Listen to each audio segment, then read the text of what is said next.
Hey guys, Matt here, and today I'm going to be talking about the day I got the tip of my middle finger cut off. Now, you might be asking, why are you going to be talking about this? That sounds disgusting. Well, it kinda is, but whatever. And I kinda felt like, now later in life, I find it a little humorous, the entire situation. Not for me, but as a storyteller. So, basically, I want to lighten up your lives by saying a bad experience for me. I don't know about you guys, but Valentine's Day happened, and I had a rather good one. It was not good, not bad. It was just okay.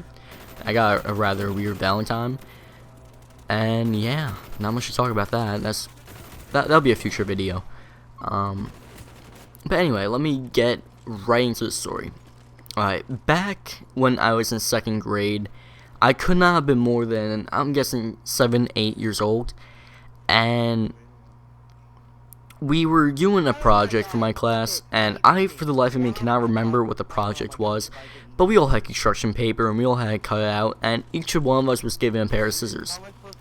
Now, for whatever reason, the entire time I lived in New York, there's always this one weird kid, and he always managed to be in one of my classes, and a lot of times he managed to even sit at my table, and this happened to be one of those times, and he sat directly right next to me.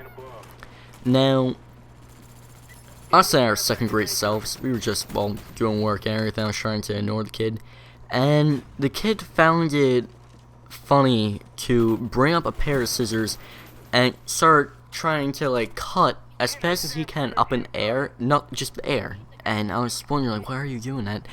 And my entire life, I've always rested my head on my left hand. I always just go on the side, put my elbow to the desk, and do that. It's always what I've done since, as far as I can remember, to be honest.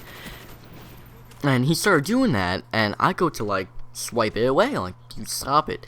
And just at that moment, he managed to take a nice little cut, and it cut straight.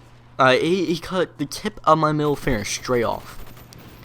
Now, at the time, I had no idea what was going on. I thought nothing of it. I saw a part of me. I saw a cut. I'm like, okay, whatever. It didn't hurt. I guess I was in shock, and I really had no idea what to do. So I turned around, and the teacher's desk was right behind me. And I saw a box of tissues, and I'm thinking, you know what, I should put these on there before it starts bleeding. So I do. And at that moment, the teacher notices that I had the tissue, and she's like, Matt, what's wrong? And I'm like, nothing. And she's like, Matt, lift up the tissue. I'm like, okay. And she sees it, and she immediately starts screaming. And she managed to grab my wrist and yank me out of my chair. And that hurt more than getting cut. And I started screaming, what are you doing? And she literally pulls me, as if I was some type of rag doll, over to the sink. And she puts my hand right under the water, the freezing cold water. And at that point, the pain finally hit. And I started screaming bloody murder, because it hurt like crazy. I remember I was just screaming at her, get off me, why are you doing this? And the entire class stopped, turned around, started watching, and it was just wow, what, why? And I was my 7, 8-year-old self still in shock that all this was happening. So next thing I knew, my parents were called. My mom rushed over to the school. I remember having to go to the hospital, and the entire time I had to hold my hand upright, and I couldn't move it down, so nothing would happen.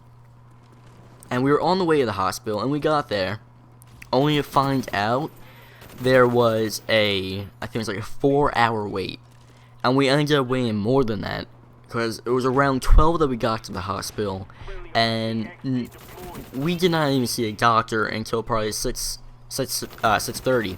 It was pretty late, and I hadn't eaten at all that day, except for the breakfast. I was starving, and I remember getting a bag of Munchos, I forget what they're called, really salty potato chips. I remember eating those. I got a little bit of salt in there, and that hurt, but I didn't really care about that. I'm thinking whatever. And the entire time I was showing my parents, they had better not give me stitches. They had better not give me stitches. I had cared less that the tip of my middle finger was cut off.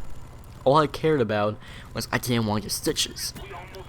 So the doctor finally came 6-7 hours later, and right after I got into the hospital, and he's like, okay, Matt, let me see what happened. He's like, ooh, okay, we need to give you stitches. And then immediately when I heard that, I started yelling at him, I do not want stitches.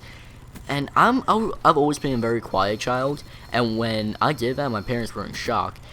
So I started screaming at the doctor, do not give me stitches. And it's like, okay, I won't give you stitches, I'll give you sutures. And I'm like, okay, what are those? Don't worry about it. I'm like, okay, whatever, just stop it.